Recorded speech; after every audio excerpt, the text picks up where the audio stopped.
सभी देशवासियों को श्रद्धेय नमन। आज मैं LIC का जो इन्वेस्टमेंट अदानी में के ग्रुप में हुआ है, वाशिंगटन पोस्ट ने जो न्यूज़ डाली है उसके विषय में कुछ बात करना चाहता हूँ। पहले मैं औद्योगिकरण की बात करना चाहता हूँ। लगभग 1760 के बाद विश्व में औद्योगिक क्रांति हुई। औद्योगिक क्रांति का मतलब था कि हाथों के स्थान पर मशीनों ने काम करना शुरू किया और बहुत बड़ी क्रांति मानी गई, क्योंकि इसमें खून नहीं बहा फिर भी इसको क्रांति कहा गया। बल्कि ये मानिए कि विश्व में बड़ा परिवर्तन हुआ। घरेलू उत्पाद प्रणाली का कारखाना उत्पाद प्रणाली में बदलना ही औद्योगिक क्रांति थी। और ऐसे ही औद्योगिक क्रांति के शीर्ष में अमेरिका में, इंग्लैंड में बड़े बड़े उद्योगपति पैदा हुए। ऐसे ही भारत में टाटा, बिरला, सिंघानिया, बजाज जैसे पैदा हुए। इसी श्रेणी में अदानी भी पैदा हुए और अदानी ने बहुत तेज़ी से तरक्की की। इसी विषय पर मैं आपके सामने अपने विचार रखना चाहता हूँ। तो प्यारे देशवासियों, औद्योगिक क्रांति के बारे में मैं आपको बता दूं कि औद्योगिक क्रांति जो है इंग्लैंड में शुरू हुई। ग्रेट ब्रिटेन जो था उसमें शुरू हुई और तरह तरह के हार्ग्रीव्स हो गए। उनने जो है स्पिनिंग जेनी का आविष्कार किया। इसके अलावा आपके जेम्स वॉट ने स्टीम इंजन का, इसी क्रम में आगे आगे आविष्कार होते चले गए। टेक्सटाइल के क्षेत्र में सबसे ज़्यादा आविष्कार हुए और यही आविष्कार आप 1760 से लेकर 1850 तक पहली औद्योगिक क्रांति मान सकते हैं। उसके बाद दूसरी औद्योगिक क्रांति हुई, जिसमें पेट्रोकेमिकल हो गया, तेल हो गया, इलेक्ट्रिसिटी होगी, टेलीकम्युनिकेशन हो गया। इस क्षेत्र में काफ़ी उत्पादन शुरू हुआ विश्व में और बहुत तेज़ी से विश्व आगे बढ़ा, इसमें कोई शक नहीं है। और पहले पहले ये भी कहा गया कि मशीनें आएगी तो लोग बेकार होंगे। ऐसा हुआ भी, लेकिन औद्योगिकरण से बहुत फ़ायदे हुए, बहुत तेज़ी से विकास हुआ। मेडिकल साइड में बहुत तरक्की हुई। आपके पूरा विश्व एक दूसरे से जुड़ गया। लेकिन इसके बड़े ऐसे भी हुए नेगेटिव इम्पैक्ट भी, जैसे आपके श्रमिकों का शोषण शुरू हुआ, बाल मजदूरी आई, तरह तरह की बातें, स्त्रियों पर अत्याचार बढ़े। ऐसे सभी को काम करना जो है आवश्यक हो गया पैसा कमाने के लिए। तो लेकिन फिर भी ये उद्योग बढ़ते चले गए। इसी क्रम में भारत में भी औद्योगिकरण स्टार्ट हुआ। बिरला और ये जमनादास बिरला, आपके जमनादास बजाज, बिरला, आपके जमशेदजी टाटा जैसे लोग, बड़े बड़े लोग भारतीय औद्योगिक पटल पर आए, क्योंकि भारत में इंग्लैंड का शासन था, अंग्रेज़ों का शासन था। इस बीच में हमारे जमशेदजी टाटा ने औद्योगिकरण स्टार्ट किया। लगभग 1860 के बाद इनने अपना 1868 के करीब अपना उद्योग शुरू किया। 1907 में जमशेद नगर टाटा जो आयरन एंड स्टील कंपनी का जो उद्योग लगा, जिसमें जमशेदपुर में जमशेद जी टाटा के नाम पर वो शुरू हुआ। तो ऐसे इसी क्षेत्र में आगे तरक्की की। इसी क्रम में बिरला क्रम में बहुत बड़े लोग हुए, उनने भी काफ़ी किया। फिर सिंघानिया, बजाज, आपके बहुत सारे लोग हुए। फिर आए धीरू भाई अंबानी, जिनको सपनों का सौदागर कहा गया। सपनों का सौदागर जो है धीरू भाई अंबानी ने, जो कि अदन पे पेट्रोल पंप पे काम करते थे। उसके बाद 1966 में उन्होंने अपना उद्योग शुरू किया और इनने जो है बहुत तेज़ी से इस क्षेत्र में तरक्की की। और रिलायंस जो है, जिसमें आपके तेल उत्पादन, रिफाइनरी, आपके पेट्रोकेमिकल, टेलीकॉम, इसके अलावा आपके कपड़ा उद्योग, रिलायंस इंडस्ट्री जिसके लिए फेमस हुई। और आज जो मुकेश अंबानी इसकी बागडोर संभालते हैं, बहुत तेज़ी से उन्होंने भी तरक्की की। ये वो दौर था जब पर भारत में कांग्रेस गवर्नमेंट थी या मिलीजुली सरकारें थी, तो सब लोगों ने औद्योगिकरण का समर्थन किया और धीरे धीरे देश उद्योगों में आगे बढ़ता चला गया। क्योंकि आपने देखा होगा कि गवर्नमेंट सेक्टर की बात तो सारे करते हैं, हम रोज़गार देंगे और रोज़गार देंगे, लेकिन रोज़गार है कहाँ गवर्नमेंट सेक्टर में। पब्लिक सेक्टर के यूनिट जितने भी है, सरकारी काम में तो काफ़ी कम रोज़गार है। अर्ध सरकारी क्षेत्र अच्छा काम नहीं कर रहे, कभी भी असुरक्षित है। इसीलिए ज़्यादा रोज़गार जो है निजी क्षेत्र में ही देता है। औद्योगिकरण से देश को, निजीकरण से देश को रोज़गार मिला है और सारी वस्तुएं जो है, जितनी भी चीज़ें हैं, सब निजी क्षेत्र प्रोवाइड करता है। देश के लिए जो धन आता है, टैक्स की कमाई आती है, पैसा आता है, उसका मैक्सिमम जो है निजी क्षेत्र से आता है। इस तरह से निजी क्षेत्र पर आक्षेप करना गलत होगा। गौतम अडानी की बात मैं करना चाह रहा हूँ। गौतम अडानी जो है 1988 में, जब राजीव गांधी गवर्नमेंट थी, उस वक़्त से लेकर जो है अडानी ने अपना काम शुरू किया। अडानी ने बहुत तेज़ी से तरक्की तो 2010 के बाद शुरू की। तरह बहुत सरकारें आई, सब ने उनमें सबको उनमें उन्होंने हर जगह निवेश करने की बात की। आज पोर्ट के क्षेत्र में है, आप हर क्षेत्र में अडानी का नाम आता है। अडानी आज लगभग 37 वर्ष उनको काम करते हो गए, 37-38 वर्ष उनने बहुत तेज़ी से तरक्की की।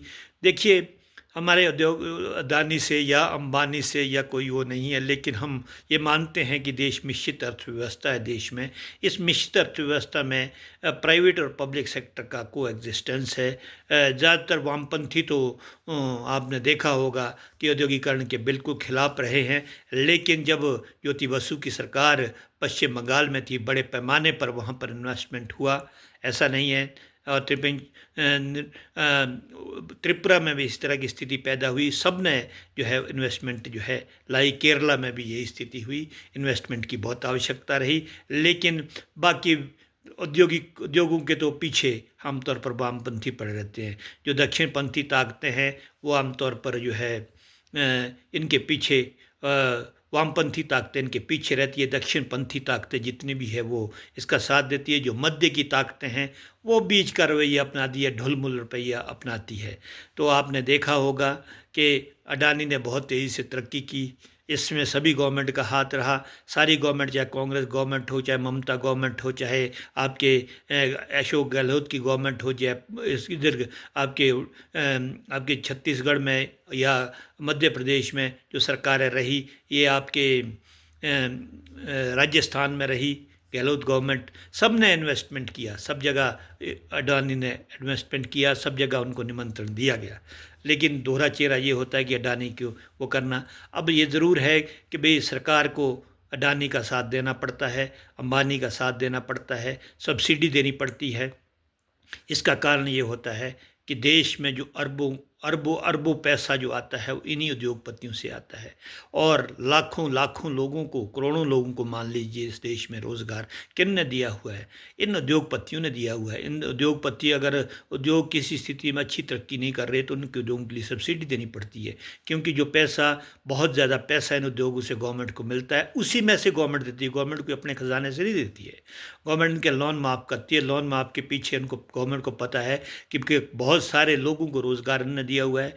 बहुत सारी नेट जो टैक्सेशन से जो कमाई आती है वो इन्हीं उद्योगपतियों ने इन्वेस्टमेंट की होती है, जो उनके अब काम करते हैं, जिन जिन से क्या जहाँ उनका काम होता है वो सारी इन्हीं क्षेत्रों से लोगों को आती है। तो इसलिए सब्सिडी भी दी जाती है। आमतौर पर जनता को गुमराह किया जाता है कि इसको इतनी सब्सिडी दे दी, उसको इतनी सब्सिडी दे दी, लेकिन ये जनता नहीं, बल्कि ये फ़ायदा सीधा जनता को ही जाता है। ये सारी गवर्नमेंट करती है, ये इसमें कोई शक नहीं है।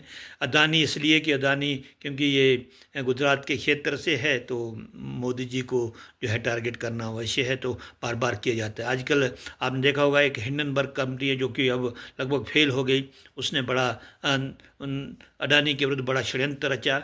लगभग बहुत लाखों को, 9 लाख करोड़ के करीब के जो है पैसा डूब गया जब अडानी क्रैश हुई मार्केट। हिंडनबर्ग ने कहा कि इसने गलत तरीके से जो है इन्वेस्टमेंट किया है और इनने शेयर मार्केट को जो है शेयर मार्केट को मिसगाइड किया है और शेयरों की कीमतें जानबूझ के कम करके जो है उस चीज़ को जो है ना जी ज़्यादा बढ़ावा दिया है। कई इस तरह की बातें की गई और इनका पूंजी निवेश जो है अपने इसमें ठीक नहीं है, ऐसी बातें की और बाद में इसकी जांच बैठाई गई। भारत में तो बहुत हो हल्ला हुआ, क्योंकि विपक्ष का काम तो यही हो गया है कि वे संसद चलने ही ना दो। अरबों अरबों करोड़ों लोगों की कमाई, जो देशवासियों की कमाई, उसको मिट्टी में मिला दो। बिना किसी इसके बजट पास हो जाते हैं, कानून बन जाते हैं और विपक्ष जो है वो भागता रहता है। तो अडानी के मुद्दे पर भी यही हुआ बहुत सारा। अभी LIC की जो पहले भी आई थी एक बार, LIC ने SBI की इन्वेस्टमेंट की बात है।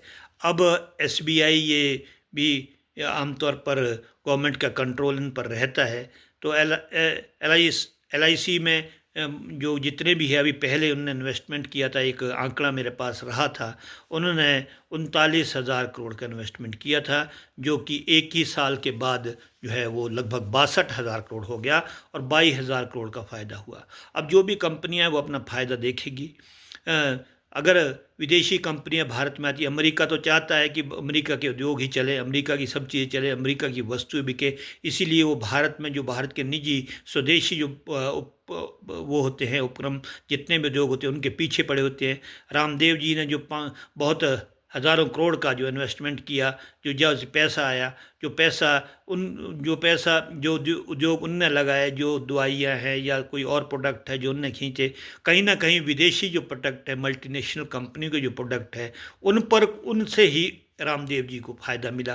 अब कौन सी मल्टीनेशनल कंपनी, ज़्यादा मल्टीनेशनल कंपनियां हमारे पास अमेरिका की है, वो कहाँ चाहती थी कि भाई अब भारत की कोई कंपनी चले, वो तो ये लगातार यही है कि यही प्रयास रहता है। दवाई के क्षेत्र में अमेरिका की मोनोपोली है, बहुत ज़्यादा है, हमारे फार्मा सेक्टर है लेकिन अमेरिका का ज़्यादा वर्चस्व रहता है, पेटेंट उनके रहते हैं। तो ऐसे समय में वो कहाँ चाहेगा कोई गरीब, कोई पिछड़े विकासशील देश तरक्की करे, और हम लोग उनकी हाँ में हाँ मनाकर अपने उद्योगपतियों को जो है पीछे धकेलने की कोशिश करते हैं, बार बार जो है उनको प्रभावित करने की कोशिश करते हैं, जो कि गलत बात है। हमें अपने उद्योगपतियों को बढ़ावा देना चाहिए। अब जब इनके अमेरिका के जो उद्योगपति थे, जैसे फोर्ड वगैरह थे, जितने भी आए थे बड़े बड़े उद्योगपति आए थे, तो उन्होंने बड़ा इन्वेस्टमेंट किया था। आज भी उद्योगपति, अमेरिका में तो पूंजीवादी व्यवस्था है, वहाँ पूंजीवाद के समर्थक रहते हैं, वो कहाँ दूसरे देशों को आगे तरक्की करना देना चाहेंगे। वो तो हमेशा चाहे IMF है, चाहे आपके वर्ल्ड बैंक है, चाहे आपके अन्य जो उपकरण है, चाहे अन्य कितने भी एग्रीमेंट की है ट्रेड एंड टैरिफ वगैरह के, उन सारे पर अमेरिका का कंट्रोल है, वो कहाँ चाहेंगे। और हमारे देश के लोग अगर आपस में मिलजुल कर नहीं चलेंगे तो हम आगे नहीं बढ़ सकते। और मुझे विश्वास है कि LIC जो है अपने बोर्ड ऑफ डायरेक्टर में जितने भी बैठे होंगे उस मीटिंग में ये डिसाइड करके लगा हुआ है कितना पैसा लगाना है। जब उनने एक दो साल में 23-24 में 22,000 करोड़ का प्रॉफिट कमाया था, तो शायद आगे भी इतना कुछ प्रॉफिट कमाएंगे, इसीलिए इन्वेस्टमेंट की। तो ऐसे कई मैं देखे, कई हम अगर उसमें कमेंट्स देते हैं, कभी किसी की पोस्ट कमेंट्स दे देते हैं, तो ऐसे भद्दे गाली गलौज करने लोग लग जाते हैं, ऐसे ट्रोलिंग करने लग जाते हैं जैसे हमने बहुत बड़ा अपराध कर दिया है। अगर किसी को अच्छा नहीं लगता तो कोई बात नहीं है, हमें अपने विचारों को भी समर्थन है, हम भी बोलने के अच्छा लगता है कि हम बोलते हैं, लेकिन ये भी अच्छा लगता है कि हमें देश पर गर्व है, हमारे उद्योगपति हैं, हमारे किसान हैं, हमारे सैनिक हैं, हमारे जितने भी श्रमिक इत्यादि है, सबको फ़ायदा मिलना चाहिए, सब आगे तरक्की करें। जब सब तरक्की करते हैं, सब मिल के आगे बढ़ते हैं, तभी देश आगे बढ़ता है। तो इसीलिए मेरा ये मानना है कि LIC है, चाहे अडानी है, चाहे अंबानी है, चाहे आपके कोई भी है, जितने भी है, टाटा, रतन जी टाटा तो अब रहे नहीं, आगे उनका जो है ना जी, आगे उनका नेवल टाटा के पास उनका चला गया है, तो ये भी आप तरक्की करेंगे, अच्छी तरक्की करेंगे, हम ये मानते हैं। और देश के लोगों को रोज़गार मिलेगा, देश आगे बढ़ेगा, अच्छी तनख्वाहें लोगों के दे रहे हैं, अच्छी तनख्वाहें मिलेगी प्राइवेट सेक्टर में भी। निजी सेक्टर तो सिर्फ गवर्नमेंट जो है अपने पिछड़गू बनाने का चक्कर है, तो हम दास बने रहोगे। तो 100 में से हम देख रहे हैं कि भी एक साल में कितने रोज़गार मिलते हैं गवर्नमेंट सेक्टर में, तो ज़्यादा निजी सेक्टर ही देता है। निजी सेक्टर को भी आगे आना होगा और हमारे जो सरकारी उपक्रम हैं उनको भी आगे आना होगा, ऐसे हमारी ये चाहत है। इसलिए मैं अपने विचार रखता हूँ। मेरे चैनल भी है जिसको मैं कई बार बोलता रहता हूँ, जो चैनल है देश प्रेम विद प्रदीप, आपसे ये आशा रखता हूँ उस चैनल को सब्सक्राइब कीजिए, शेयर कीजिए और मुझे अपने विचारों को बताते रहिए कि मैं क्या बोलता हूँ। लेकिन मैं तो वही बोलता रहूँगा, अपने विचार बोलता रहूँ देश के बारे में। कोई मेरे को अच्छा माने या ना माने, मानता है तो ठीक है, नहीं मानता है तो अपने विचार बोलते रहेंगे जब तक जीवन है, चलता रहे काम।